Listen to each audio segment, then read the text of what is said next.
Good YouTube, Quinn Wade coming at y'all with that instant basketball analysis on the Boston Celtics versus the Phoenix Suns on YouTube, exclusively on there forever. And we're going to talk about how the Celtics blew them out without Jaylen Brown, no Jason Tatum.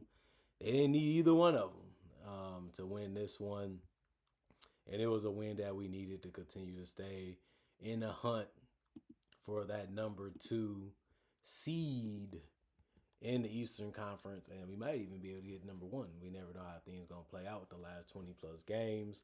Boston played Phoenix for the first time this year. Well, I would say this season, and they won it 1-0. We'll see what happens in the next one. They won 97-81. Phoenix go to 33-26 and 19-12 at home. Celtics go to 38-19 and 20-10 on the road. Phoenix, they won the first quarter 26-21, and that was it after that, because the Celtics won the second quarter 29-20, 30-11 in the third. And Phoenix did win the fourth quarter 24-17, but they still lost by 16 points by the end of the game. Sam Hauser, he was shooting that three without hesitation. He also got some mid-ranges to go. 16 points, 29 minutes, 4-10 from the three-point line, 6-14 from the field. 3 rebounds, 4 assists, no turnovers, 2 offensive boards, no personal fouls. And he was a plus 12 and plus minus shooter shoot. And that's what we needed him to do. That's what he was out there to do, and he did a good job of that tonight. Kada, we need him to roll to that basket and finish fast or strong.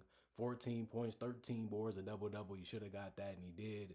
He did all of that in 27 minutes because he also went 4-4 from the free throw line. He had 3 assists, moved the ball if you don't have a good look. No turnovers, 2 blocks. You want him to be a rim protector out there, and he did that tonight. 2 personal fouls and a plus 29 and plus minus. Derek White, 34 minutes, 22 points, 9 of 18 from the field, 4 of 11 from 3. He missed his only free throw. He had a lot of jump shots and a lot of pull-ups. It worked more times than not in this game, so you have to be happy with the result. He ran offense quick and fast. He had 8 assists, was finding his teammates early and often and pushing it a little bit and just saying you can just do whatever you want when I let you get the ball. 8 rebounds, 1 turnover, 1 steal, 3 blocks. He's been on a block spree the last couple games. They try him, and he's just answering with defiance. 3 offensive boards, 1 personal foul, plus 20 and plus minus. Ron Harper Jr., he didn't shoot the ball that great. He went 3 of 10 from the field. He went 2 of 7 from 3. He got 8 points. He was the only starter to not score in double figures for the Boston Celtics. In points, he did have 30 minutes, though, 5 rebounds, 1 assist, no turnovers, or still in the block. So although he didn't shoot the ball that great, he found a way to help the team anyway by doing other things that is needed to be able to win a game. 4 offensive rebounds, 2 personal fouls, and a plus 25 and plus minus.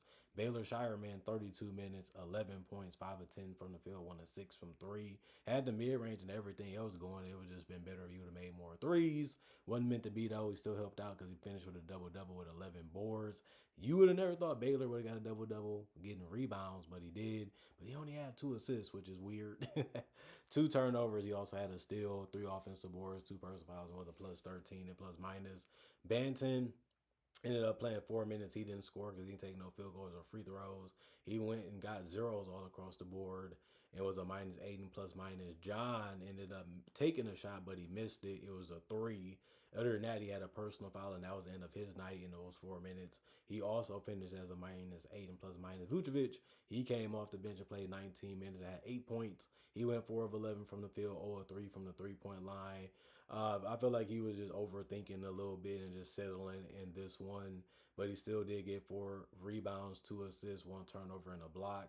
1 offensive rebound, no personal fouls, and a minus 7 and plus minus. Garza, he hit a spot up 3, but he missed the other ones. He finished 1 of 3 from the three-point line, 1 of 4 from the field.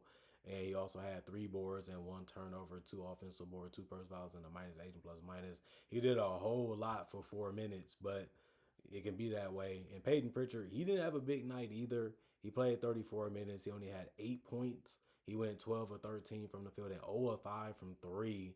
He did get half his points at the free throw line, going 4 of 4 on the free throw line. He had 6 rebounds. That was the most off the bench. He also had 4 assists. That ended up being the most off the bench. He also had 3 turnovers, 1 steal, one offensive rebound, one personal foul, and was a plus 11 and plus minus.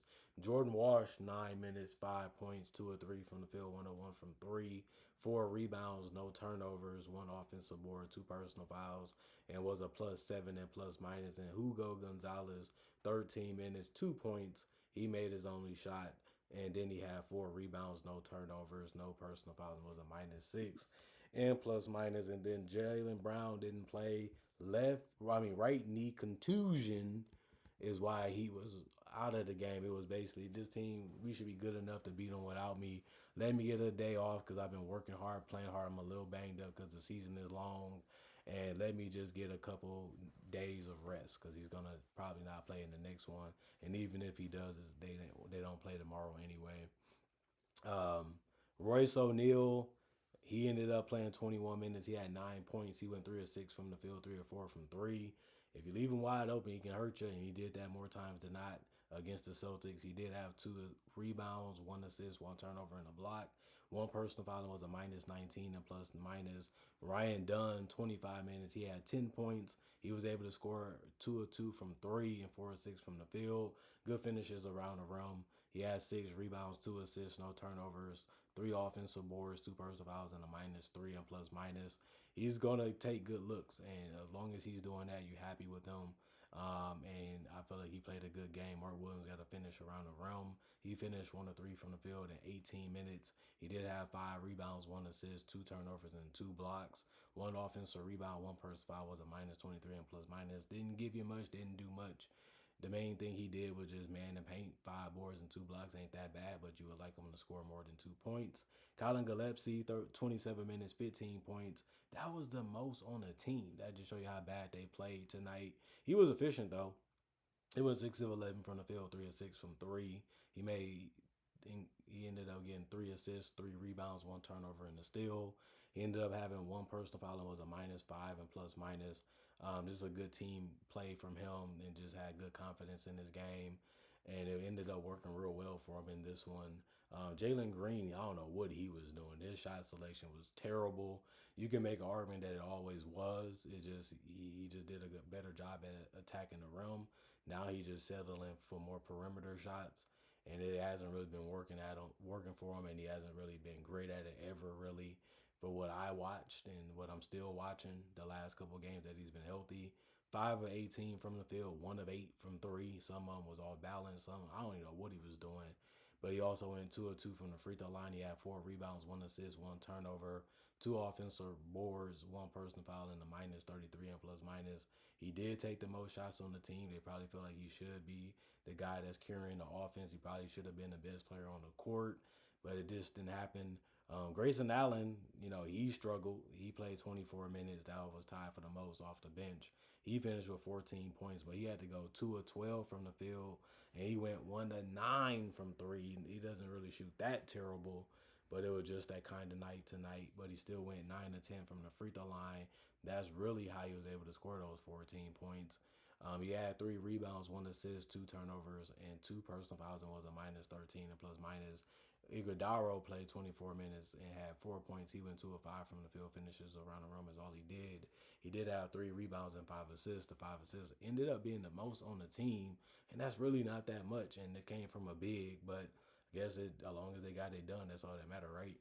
One turnover, 2 steals. 2 steals was the most off the bench. He also had 3 personal fouls. It was a plus one and plus minus. Rasheer Flemings played 21 minutes and was 0 of 3 from the field. He missed all his shots because he only took threes. He had 2 rebounds, no turnovers, 3 personal fouls was a plus four and plus minus. Malawat scored in the paint and hit a three that was wide open. He finished with 5 points in 6 minutes.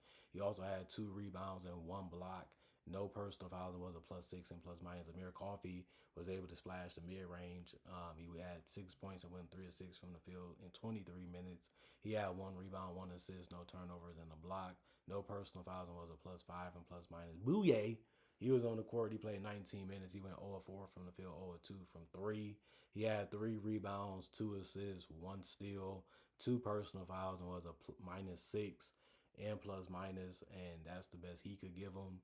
It sucks that he couldn't make a shot, but it is what it is. And then Kobe Bray, 6 minutes, 3 points, 1 of 2 from the field, 1 of 1 from three, 1 assist, no turnovers, no personal fouls, and a +6.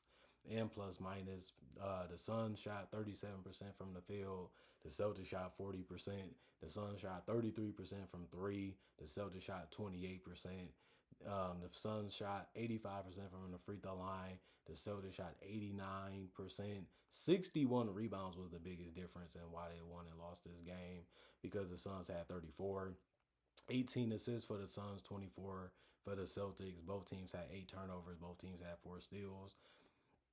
The Suns had 5 blocks, and the Celtics had 7.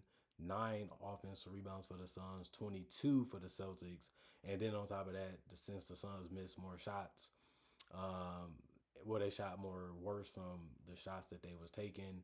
They had 39 defensive rebounds. The Celtics did 25 for the Suns, and then 16 personal fouls for the Suns, 13 for the Celtics. But the Suns shot more free throws than the Celtics. But the Suns shot the ball so bad, and then gave up too many rebounds too, which gave the Celtics more opportunities to score, which was good for them. And that was the biggest reason why they lost. I mean, the Celtics didn't shoot the ball that great either. They didn't really play the greatest game ever, but they didn't really have to. The Suns, no Dylan Brooks. I mean, no Devin Booker, and you can go on and on. But the Celtics missed some guys too, and they were looking at like, we still feel like we can win this game. And they went out there and figured it out. Missed a lot of jumpers in this game, missed a lot of finishes in this game, but it was ugly, but somebody had to win it. The Celtics said, we'll win it. Y'all didn't want it as much as we did. So we're going to put the effort. We're going to put the fight. We're going to punish y'all as much as we can, because y'all allow us to get these opportunities. And since we're going to take advantage of it, it's going to help us win this game. And then they was able to do it enough to do it. And that's a game that I was really happy to see and watch, because I'm a Celtics fan. So as long as we get the win and as long as we get it done, even if it's in blowout, even if it was a close game, I'm happy either way. Comment, like, subscribe, share, hit that notification bell too to get that analysis when it first come out. Y'all stay blessed up. Y'all stay good. Peace. And I'll see y'all later today, hopefully with more analysis.